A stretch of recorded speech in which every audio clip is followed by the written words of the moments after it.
Hi everyone, today I'll be discussing an ethical challenge that behavior analysts might face in their practice, focusing on an example of balancing the rights of the client with the need for effective interventions.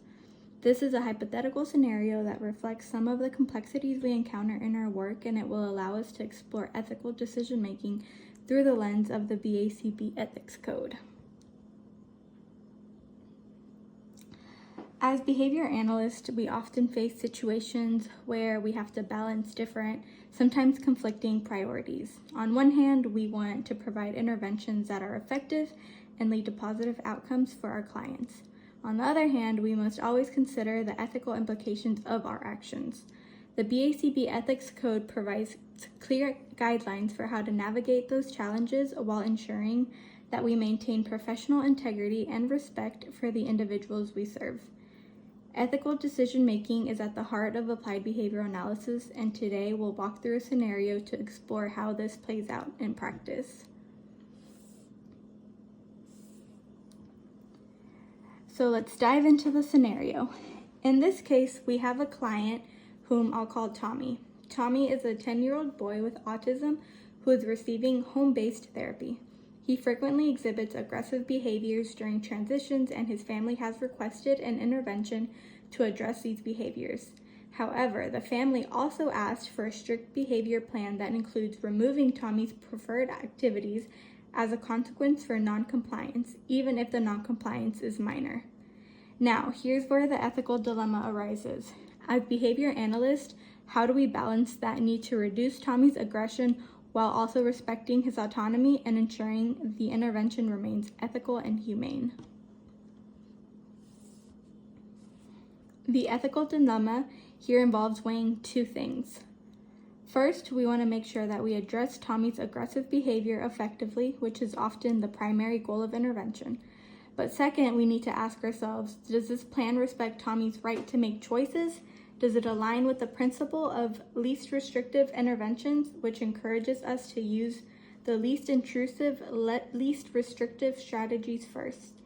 Additionally, there's the concern of whether the plan might cause emotional harm or make Tommy feel disempowered, since it involves removing preferred activities as a consequence for non-compliance. So with that being said, how do we ensure that the intervention is both effective and ethical? To address this dilemma, we turn to the BACB Ethics Code. There are several actions that speak directly to these issues. Code 2.09 emphasizes treatment integrity, stating that interventions should be effective and in the best interest of the client. Code 3.01 talks about professional and scientific boundaries, ensuring that behavior analysts respect the autonomy of clients and consider their preferences.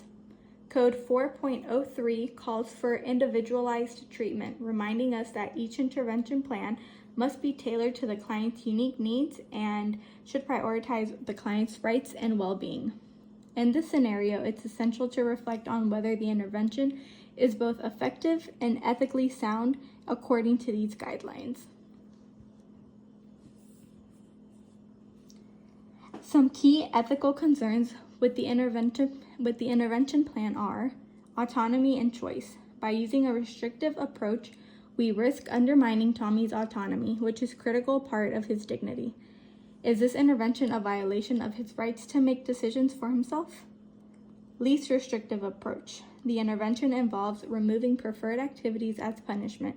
This may not be the least restrictive option, and we should explore alternative ways to address Tommy's behavior that might not limit his choices as much. Potential harm. There's a risk that this intervention could harm Tommy emotionally. Using preferred activities as a consequence could lead to a sense of helplessness or reinforce negative associations with the therapy. Let's consider some possible solutions that align with the ethical guidelines. Reassess the intervention plan. We could revisit the plan and explore less restrictive approaches, such as teaching alternative behaviors like functional communication instead of using punishment. We can incorporate client preferences. It is important to conduct a preference assessment to better understand what Tommy enjoys and what will motivate him. If we tailor the intervention to his preferences, he'll be more engaged and motivated to participate. Collaborate with stakeholders. We should engage with Tommy's family and make sure they understand the potential effects of this type of intervention. A collaborative approach ensures that everyone's concerns are addressed and the intervention plan remains person-centered.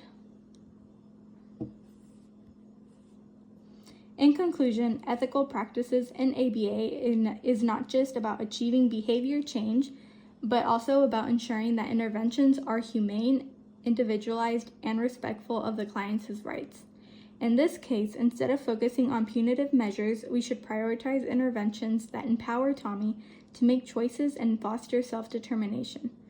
As behavior analysts, we must always be mindful of the ethical implications of our decisions and advocate for practices that align with the client's best interest. Thank you for your attention. I'd now like to open the floor for discussion. How would you approach the situation?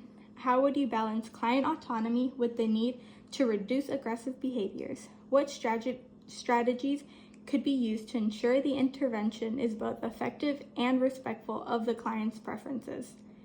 Once again, thank you for participating. Ethical challenges are an ongoing part of our work as behavior analysts, and it is important that we continue to have conversations like this to ensure we are providing the best care possible while respecting the dignity and rights of those we serve.